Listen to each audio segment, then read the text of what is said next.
Pond meetings explained. The better alternative for pod meetings. Let me go ahead and intro this with a story.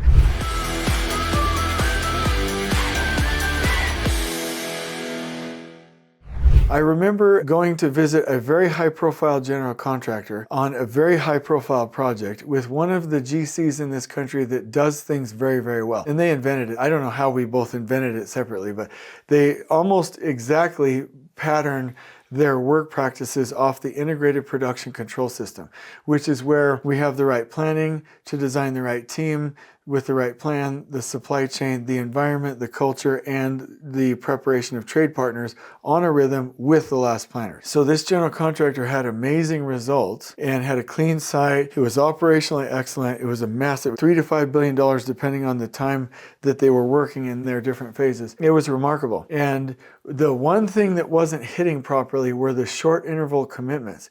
And one of the things I noticed is they did pod meetings, plan of the day, and then the worker huddles. So they were operationally excellent because they did worker huddles, but they had their pod meetings. And what happens is a pod meeting, a plan of the day, it is impossible to effectively do a foreman huddle the day of in the morning.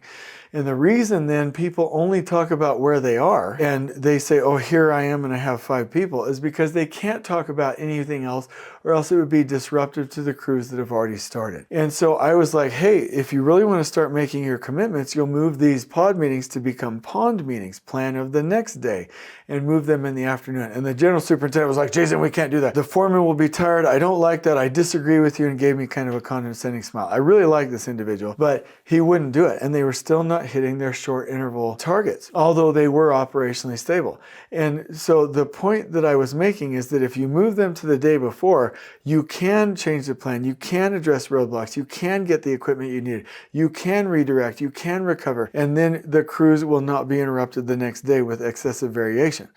And his argument was, your foreman will be tired. And I was like, hey, home slice, like, I would rather the workers have what they need, even if the crew leaders or the foreman have to be a little bit more tired in the afternoon meetings. Every time we move the afternoon foreman huddle to the day before, we get better identifying and removing roadblocks, making work ready, getting what they need, and starting with the crews in the morning at their most productive time.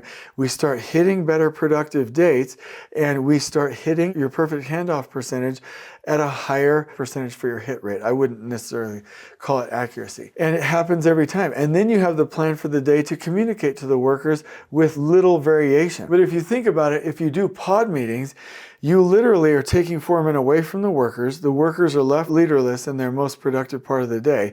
If you do change the plan, you've created variation, and you've just toasted 2 or 3 hours worth of work minimum. And you don't have the right feedback loop from a rhythm standpoint. It's plan the next day, communicate it to the workers, do the work, and then go ahead and turn in your daily reports. Plan the next day, communicate it to the workers, plan the next day, communicate it to the workers, and you're out of rhythm. You're reactionary. You're creating variation for the crews, and it's really, really destructive. And so we have to get to the point where in this industry, we're in pond meetings, plan of the next day.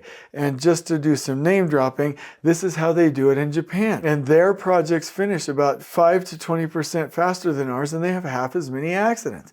And so we have got to stop having the tail wag the dog. The worker and the foreman, they are king. Everybody supports the king. The question isn't, do my foremen feel comfortable at 10 a.m. to 3:30 p.m. in their pond meetings? The question is, have the foremen done the hard supportive work of enabling the crews so that they can be optimized the next day with the materials full kit and being able to be productive in their most refreshed and best from a mental discipline standpoint part of the day? We have to get to that point. In fact, the other day, I've got a huge shout out to Robbins and Morton. I went there for a graduation for their field development class.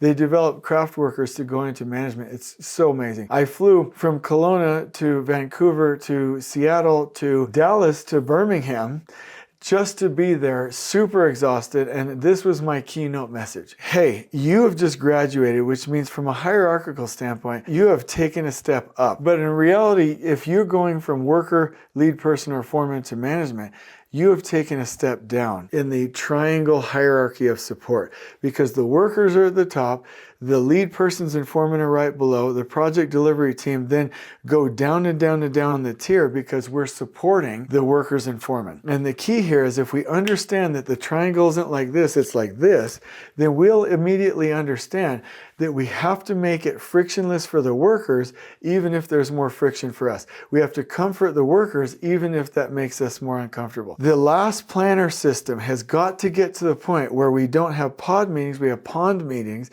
and then we add the worker huddle. We will never experience the last planner system the way it really needs to run without those two modifications. Pond meetings, not pod meetings. I can give you meeting templates or anything you need for that, pictures as well of real implementation, and help with the boards if you want to implement this, because this is our next step to implement Last Planner effectively.